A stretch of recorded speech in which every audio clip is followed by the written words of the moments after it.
Sports Podcast.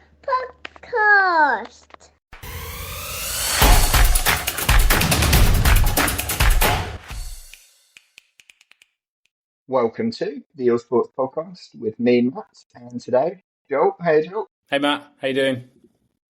All good, cheers. And Femi, how are you, Femi? I'm good, my man. How you doing, bro? Not bad, thank you. So, just pre-start, we were talking about Femi's attack on Marcus Rashford last week. Do you fancy eating your words now, or do you stand by what you said in going after his intelligence? I still think intelligence plays a big part in any football player's game. If I'm being honest, I think he's a good player. Like I've always said, like he has the intangibles as well in terms of like his ball striking, skill set, technique. Like brilliant player, but his understanding of the game is just not great. And the reality is like ball striking technique, his skill set will only get you so far. He will get you goals, like it's got to, just given how talented he is as a player. But when we're talking about like just understanding and reading of the game, he just hasn't got that. And we've watched Rashford for a number of years now to really understand how he plays the game. He's almost like a skill, pace. I don't want to use that pace and power, but honestly, he's really good dribbling the ball. Getting through players, shooting the ball, but when it comes to understanding knowing where to be at the right time, his anticipation of the game, it's just not great. So, like I said, incredibly talented player, scored 2 goals, bangers, on the weekend, which he would give you like some really good goals on the rare occasions, you know what I'm saying? But for the most part, I can't trust them for a whole season.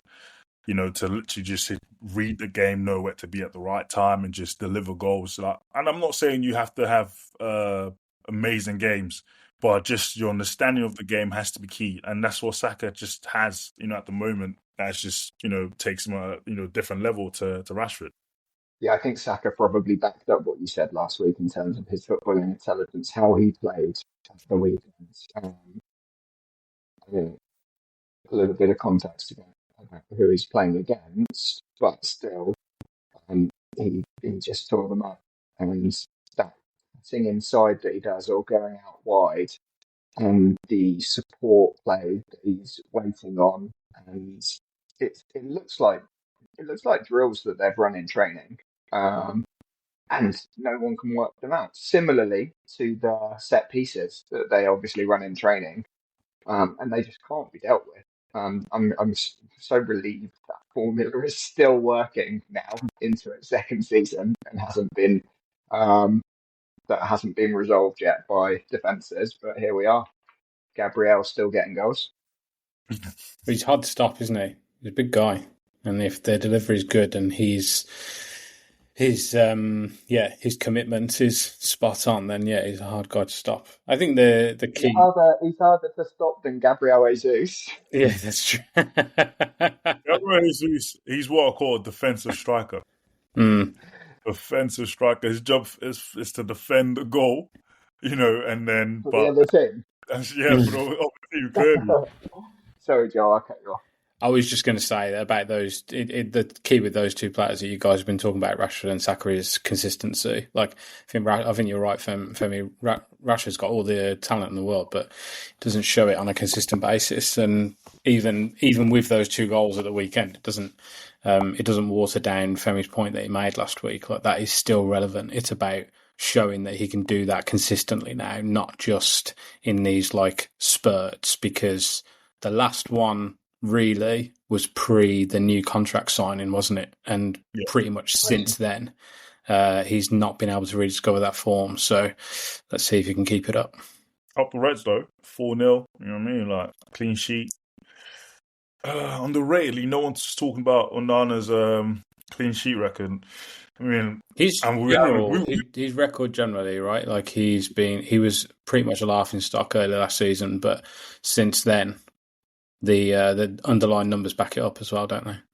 Yeah. Well, we had a fairly aggressive office conversation about the best keepers in the Premier League over the last week, which is why Femi's now brought it up as Onana is extended his lead as number one for clean sheets. And there's no, yeah, he is a very good keeper, but I still do think that Martinez is the best keeper in the world. And Raya and Edison play the way that their teams need them to play as distributors as well as saving goalkeepers. And I don't think Anana necessarily has that to his game. But that's not the way that, from what I see, that Amarin wants them to play at the moment. We'll see. I've not got enough to know really yet what his stamp is going to be on the team. You know what slots Liverpool now is, but with Amarin, I'm not sure. I think he's a really good distributor as well. He knows how to pass the ball. I think that's probably one of the reasons Ten Hag went for him, in truth. Last season. As a neutral. Last season, the one thing we kept pointing out was like he can pass the ball, but the goalkeeper's first job is to make saves, and he struggled in that front. With this season, he's actually playing really well on both sides. Distributing the ball, making saves. So like he's been, he has a lot of credit in the bank right now. But Ahmad, what a play, what a talent! Honestly, if I wouldn't mind rehiring Ten Hag just to sack him again. Just for how poorly he treated Amad Diallo. Like, honestly, just for that. Just playing Anthony before him and talking about how Anthony's putting decent performance in training. Just for that reason alone, I think, warrants sacking Ten Hag. I'm just gonna say, be careful of the new boss bounce. These players are playing for the new boss. They're playing for their position for the next 10, 15 games as well. I think there's a little bit of that. It does change mentality and your energy is lifted playing for a new manager. So yeah, I get what you're saying and they're getting results, but I think just careful. They were also playing Everton. Everton haven't lost in. Got hard at Everton. I mean, haven't lost in 8 games though. Yeah, but they haven't scored in 4. Should we talk about the last 4 game form guide? Because United are up there. The 2 teams that are rooted to the bottom of the last 4 form guide are Man City and Aston Villa. And I didn't know that was Aston Villa's last 4. I knew they'd started to have a couple of slip-ups, but no win in any competition for 8 games. Will the real Villa stand up? What is going on? What is going on? I predicted them to make the top 6. They're going to have to change something in order to do that. Not sure what. I don't actually see how it gets fixed, actually, but I think that it will, but it's all on Emery to do it. The inspiration isn't coming from the pitch at the moment. I think they've lost their way. They don't really know how to progress the ball forwards. So for a team that is intent on playing it out from the back, that is a problem. And when they do get it forwards, Watkins is extremely isolated. And any combination of the 3 players playing behind him are really struggling. So I think a few weeks ago when we were talking about Rodgers getting called up for England, I expressed a slight surprise because he had fallen off quite drastically from the early couple of games in the season. And there are just parts of his game, 2 in particular. One is his ball retention, and the other is his off-the-ball work. And they're both having a big impact on how Villa are playing at the moment because he's not plugging any gaps and he's giving the ball away too easily. Like, obviously, the way that he plays, he plays on the edge and he dribbles the ball a lot. So it's almost expected that he will lose the ball a lot. And I think Villa have tried to account for that this season by setting up in a more with more space between their players. Basically, they're trying to spread the opposition out more so that players like Rodgers have more room to dribble in.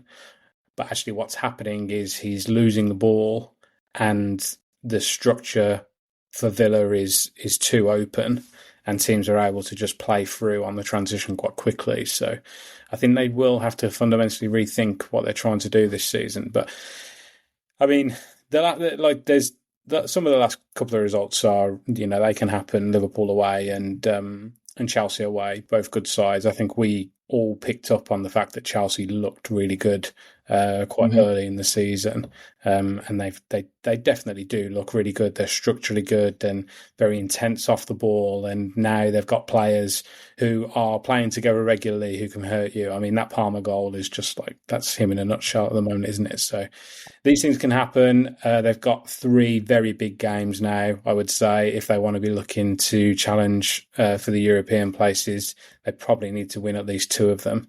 They've got Brentford and Southampton at home and then Nottingham Forest away. So, we'll see. We'll see what happens. The John Duran hype died a very slow death. Yeah, it's a funny one. It's like you kind of have to play Watkins because he gives you a little bit more of a well-rounded game.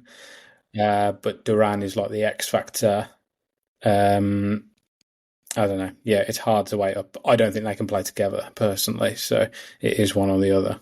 Which is funny because you're saying Watkins looks so isolated, but the other option that they've got as a main forward is someone that also plays individually. Exactly. So the Juventus game last week, Watkins went off for Duran, and it had been a very cagey game. Not really a lot happening for either side, both like playing very structurally rigid and whatever. Duran came on, immediately pressed the goalkeeper, which Watkins hadn't done once all night. So the goalkeeper just passed it to one of the centre halves, and all of a sudden there was some pace in the game. And it's like just really simple things like that have a big impact, I think. So they've got to be careful with it. Who's your dream signing in January then? I think they need somebody behind the striker, somebody, who can hold on to the ball. That's like hold on to the ball and like provide a threat, other than Watkins himself. Because, like I say, any of the combination of the 3 players behind, they lost Diaby. Well, they sold Diaby, which I think like overall wasn't a terrible decision considering his form towards the back end of last season. But he was fast. I think they need some pace in the side.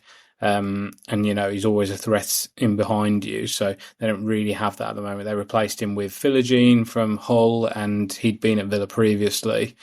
And he's really struggling in my eyes to kind of make the step up. So we'll see what they do, but I think that would be the position that I'd be focusing on. But I don't think they have any PSR headroom to do it. So I don't think they can. Not without then taking the hit later on in the season of someone that you want. They probably don't want to let go. They probably need to sell in the summer before June 30th again, which puts you in a weak position, doesn't it? I think we've seen over the last couple of seasons now that you can have one good season like Newcastle and Villa did, but to sustain that, you have to be perfect for a long time, both on the pitch and in the transfer market, and that is obviously very difficult to do.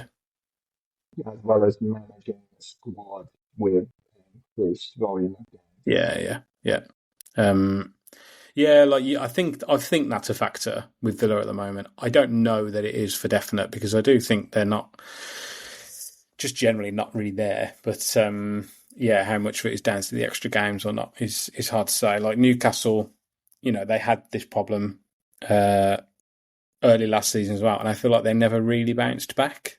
Like they had a good run towards the back end of the season, but they haven't really started this season that well.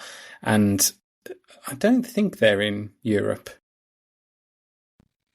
So I think it's really hard once you lose that momentum to go and get it back again. And I think generally they invested better than Villa did during that period as well. I think they bought some. I think Guimaraes is clearly an elite level central midfielder. I think Isak is clearly an elite level striker.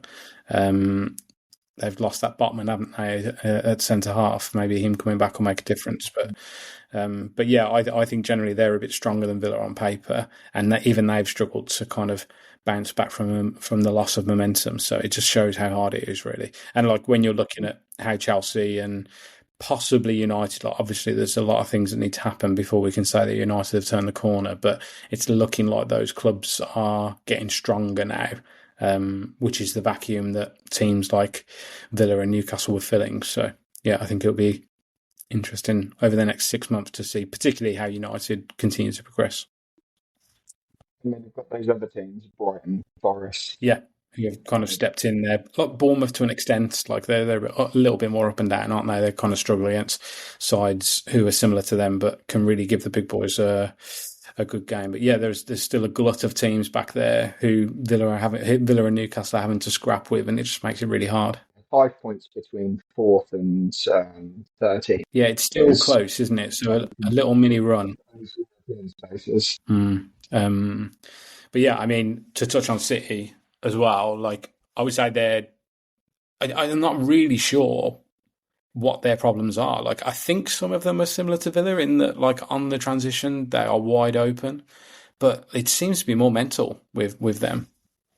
Yeah, I think you can almost take this Liverpool game out of context because Man City are in a different form, Liverpool are in good form. It was at Anfield, and Liverpool are just playing the better football at the moment. But then you open it out to the wider context of the last 4 to 10 games, even, and Man City have just struggled in every game and every format that they've been playing. City have been poor. Honestly, they have been poor. And I'm not sure what Pep's trying to do, playing Nunes at left wing against Liverpool. Whether he's trying to play more defensive game, trying to keep it close, for the meantime. That's the first. Is he left wing on paper, or was he actually playing more of a wing back position? It was a wing back position. Pretty sure he was playing left wing. Yeah. It was a straight swap for Doku. Yeah, it was a really interesting position, to tell the truth. But I mean, when you're desperate, when things aren't going your way, you're trying different things. And this is a very unfamiliar position for him. Watching the game, and then you're hearing the Liverpool getting sacked in the morning. morning. But that was just by Liverpool fans, right? That wasn't by City fans, was it? No, definitely was not. No, it was Liverpool fans. But he massively took the bait. Oh man, he was so rattled. I've never seen him so rattled. Like when you see a manager, when a manager starts to remind you of the things they've done in football, and the titles they've won, the trophies they've dominated, all of this stuff, you just know. So you've met Jose Mourinho. It's such Mourinho vibes, isn't it? Such Mourinho vibes. But what's strange is that he's having to justify.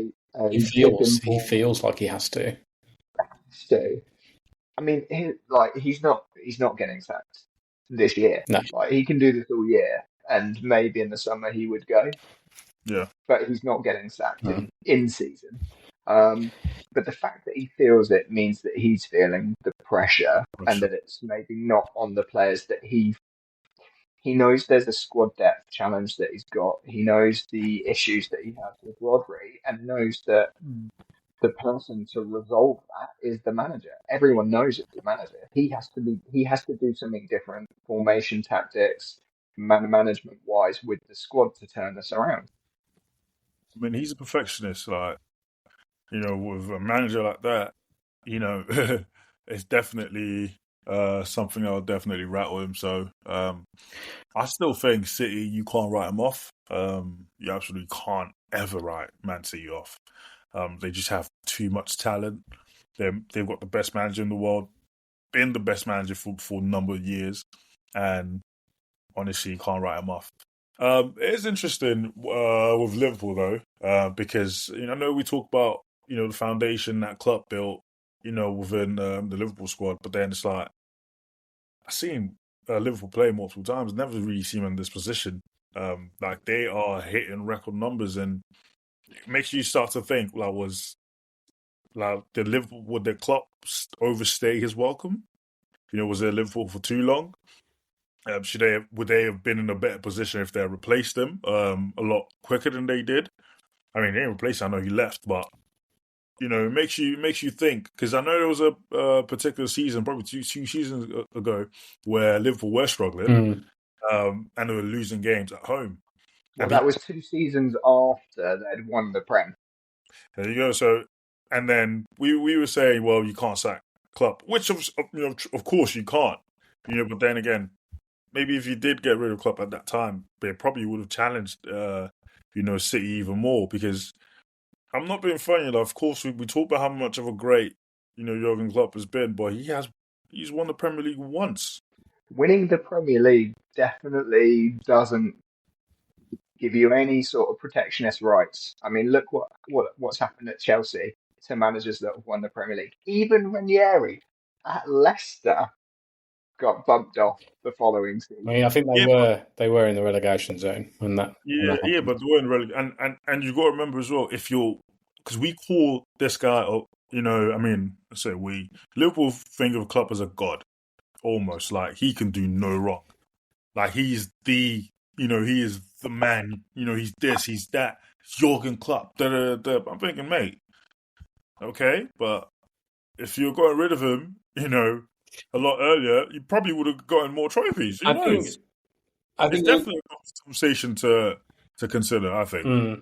I think a lot of his standing come within, Liverpool as a city and like a club comes from Harry ingrained himself into the city and the culture. Like that had a big impact on like his status. And I think the fact that last season they did bounce back largely, like they were pretty good last season. So I'd say it's all kind of figured out the way they would have wanted. If he could, who's to say that if he did go earlier, they would have gone for slots. Like I feel like he was a bit of a not rogue, but like people, there were a few raised eyebrows, and it seems like he is exceeding expectations. He's certainly exceeding mine. So, yeah, mine too. I think the biggest challenge he's going to have now is in terms of the man management through the transfers, keeping them hungry as well. Like honestly, what on earth are you going to do with the Salah and Trent Alexander predicament? Yeah, they're your 2 best players. Yeah. I think that, and they're both on the way out. But whilst they're winning, those things matter less, don't they? And they've given themselves such a buffer that, like, if they were 6th, finger in the air stuff, but if they were 6th and Salah had been saying in post-match interviews what he's been saying after the last 2 games, it would be huge news. At the moment, yeah, like it's something that Liverpool fans will be reading into. But ultimately, they're in a good position. Whether he stays or whether he goes, he's going to be 34 next year. So I feel like they won't lose out massively either way. With Trent, do you remember when you and I were 34 a few years ago, Joel? That was good. How old you're making me feel so. With Trent, it's a little bit different. Obviously, he's a local lad, which is a massive factor. He's a bit younger. Obviously, he's approaching his prime. And to lose the entire right side would mean that it's much more difficult to, replace 2 huge players and find that balance again. So, yeah, I think the cumulative effect of those 2 situations is big. If it was those 2 things in isolation, I don't think it'd be so massive. And whilst they're winning, whilst they're top of the league, people will gloss over it. Is Real Madrid too big for Trent to turn down? Probably, yeah. I think judging by his comments that he's made over the last 6 months, talking about winning the Ballon d'Or and stuff like that, like, he's got grand designs for his career, and you do only get one, and it's a short. Some of us get none. Yeah, exactly. So I think you can't really knock him either way. But this obviously is very triggering for me with Jack Grealish going to Manchester City. And I'm going to say something that I was saying a lot back then about Grealish, which is in a similar vein. Like, if being at Liverpool challenging for titles, challenging for European trophies, isn't enough for a boyhood Liverpool fan to stick around what is. And I think that's really sad. And like Carragher said something very similar, and I like it really resonates with me as obviously like, you know, I'm a fan of a club, and you just know that if you were ever in that position where you're at that club at a time where they are hugely competitive, possibly one of the best teams in the world, and yet you're still willing to go. But at the same time, it's an easy thing to push back on for him and to say like, Real Madrid is one of the best clubs in the world. Why would I not go there? Like another opportunity to be in another culture, play in another league, be considered genuinely one of the greats. I'm going to go and do that. So, following after the other Liverpool greats, McManaman. McManaman at Real Madrid is very nostalgic for me. Yeah, I feel like that was seeing an Englishman. So I would have been about 10 when he went there, 9 or 10 when he went there. Seeing an Englishman playing for Real Madrid, yeah, very formative for me, I feel like. And Michael Owen. Less formative. Do you remember when, what's his name? Fabian Delph almost turned down and moved to City out of loyalty. Oh, yeah. He was there 2 days later. Loyalty to who? Loyalty to Villa. He was at Villa at the time, yeah. Apparently there's a bit of a story about that, but I don't know how much to read into it. Maybe one for another pod. But yeah, basically City tried to sign him, and then he must have said no. I mean, apparently said no. Yeah. And then 2 days later, made a U-turn. Just trying to get more cash. Definitely trying to get more cash, but let's call it loyalty. He had a conversation with someone from a Villa legend, and they told him, "Listen, you'll never get an opportunity like this. You might as well take it." And then he felt he had a duty to himself, his family, to make the move. I think it's easier for a player to be loyal to a club than it is for a club to be loyal to a player. So that it's easier for a player to be loyal to a club than a club to be loyal to a player. Yeah, or players show more loyalty to the club than clubs show to players. I actually think there's largely zero either way, to be honest. Like nowadays, yeah, it's all self-interest, isn't it? Like, and I don't really have anything largely negative to say about that on either side of it. It's just the way that the game is, and it's the way that it's gone. But yeah, players are in it for themselves. Clubs are in it for themselves as well. And whilst you're both mutually benefiting from an arrangement, then fine, you'll be loyal. But as soon as it flips, like the Salah thing is kind of a perfect analogy for that, because at the moment it kind of suits neither of them to keep that mutual relationship going. Like for Salah, he's thinking, I've got one last big contract. Liverpool are thinking, okay, he wants 3 years, but we don't want to give him 3 years. Like the only way that this happens is that either is for Salah to commit really to saying, okay, it's fine if you give me an 18-month deal in January. So say in January he signs like an 18-month deal, which is basically a 12-month extension on the same money. Like he has to basically say, yes, that's fine. But he knows if he goes elsewhere, he's got a big signing on fee there. Like he's giving up millions of pounds. Like I probably wouldn't give up millions of pounds. Wouldn't you? Yeah. In that scenario, in the scenario that I'm a Premier League football player, no, I'm not giving it. You can say, I think I heard on another pod somebody saying, Salah doesn't need any more money, and that largely is probably right. He's done very well out of this situation at Liverpool, but it's hard to say no to, isn't it? At the same time, like he's got family. Value thing as well. Yeah, he's got family. He wants to sell them off. If you don't feel valued by Liverpool, which he clearly doesn't at the moment. After all he's done. And I think he might have a bit of a bee in his bonnet about his lack of recognition in the Ballon d'Ors as well, which is probably fair. But maybe he thinks if I was somewhere else, I would have been recognised.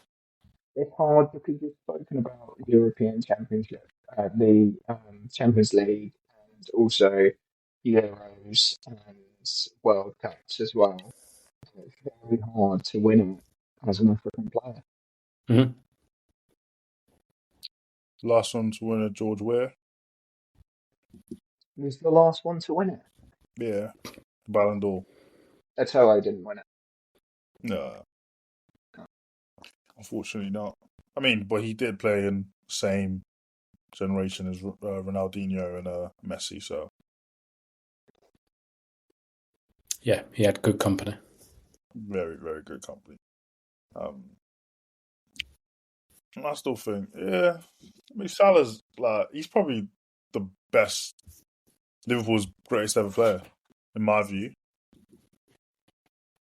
I know Jamie Carragher says Steven Gerrard, but I mean, ignore Doesn't it. he only say Just that because of the loyalty thing, though? Because he was there the whole time yeah, just because you're at a specific place for and they played together. I think that's it as well. Like I yeah, do think being associated with Gerrard at that time, what he did in Istanbul is going to be hard for Jamie Carragher to go over. I think I would feel similarly. Yeah. mm-hmm.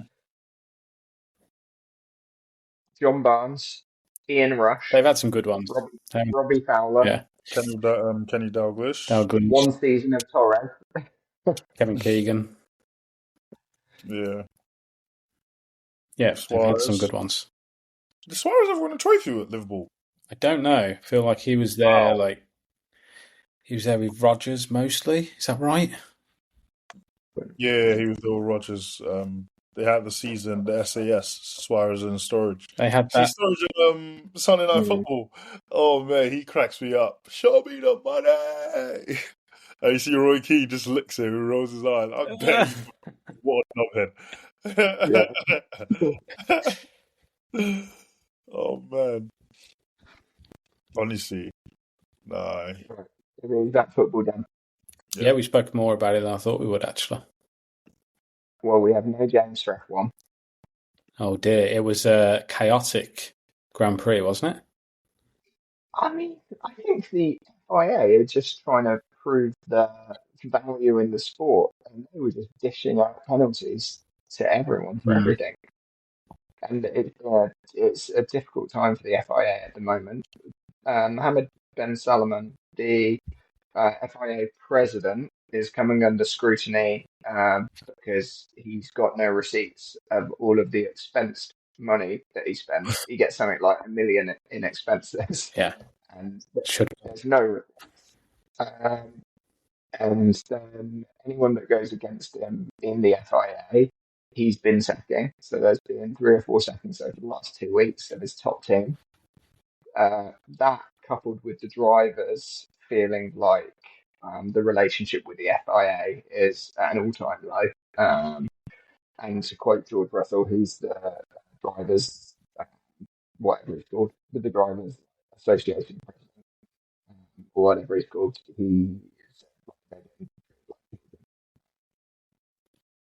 there's a lack of respect for the drivers. So it's pretty strange. But then for the FIA in the race to be just dishing out penalties all over the place, 5 seconds, 10 seconds for various offences.